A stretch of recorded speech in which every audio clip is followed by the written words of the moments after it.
La comédienne Amarande est décédée le vendredi 11 mars à 88 ans, selon les informations transmises par sa famille. Entourée de ses proches, elle s'est éteinte paisiblement de mort naturelle. Une triste nouvelle pour le théâtre français, qui perd une actrice pétillante, souvent cantonnée au second rôle, mais au sourire, et à l'agouaille communicatif. Triste nouvelle dans le monde du théâtre français ce lundi. La comédienne Amarande, de son vrai nom Marie-Louise Lucie Chamarande, s'est éteinte vendredi dernier à l'âge de 88 ans. Entourée de sa famille et de ses proches, elle est partie paisiblement, après une longue carrière dans l'art, et notamment sur scène. Spécialisée dans le théâtre de boulevard, elle avait notamment participé de très nombreuses fois à l'émission Au théâtre, ce soir dans les années 70. Parisienne, avec une gouaille typique de la capitale, elle était pourtant arrivée assez tard au théâtre. Veuve du père de son premier enfant, puis abandonnée par son second mari, elle avait d'abord exercé de nombreux petits boulots avant d'oser monter sur une scène.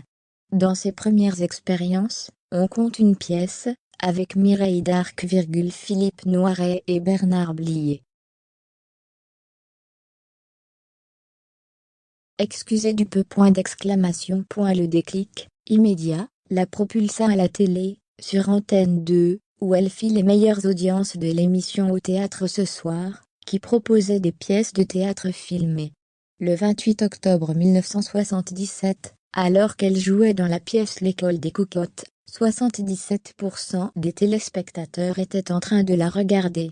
Un score incroyable, qui s'est reproduit plusieurs fois tant le public aimait ses pièces et cette façon de parler le titi parisien. Populaire, l'actrice avait aussi joué dans quelques films, mais était vite revenue à ses premières amours, la scène. D'ailleurs, elle avait même écrit des pièces, et les jouait en province, où son accent de la capitale faisait fureur. Très attachée au petit village, elle avait raconté au point qu'un maire d'un petit hameau du Midi avait donné son nom à une salle des fêtes. Amoureuse du sport, notamment du football et du rugby, cette infatigable actrice ne s'est jamais arrêtée, et continuait encore il y a quelques années à monter sur scène, notamment avec son fils Sylvain. Très proche du scénariste et journaliste Guillaume Manotto, elle avait même provoqué son divorce avec l'actrice Alice Sapritch, alors qu'ils n'ont jamais été en couple par la suite. Ça a été terrible, avait raconté Amarande. Alice Men a voulu terriblement, mais il ne s'est rien passé entre nous, il dormait sur le canapé du salon, et cela a duré pendant 20 ans. Je n'étais pas cultivée, il était mon cerveau, et moi, je lui servais de maman.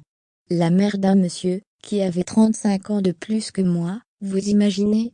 Une comédienne différente des autres, une femme comme on en fait plus.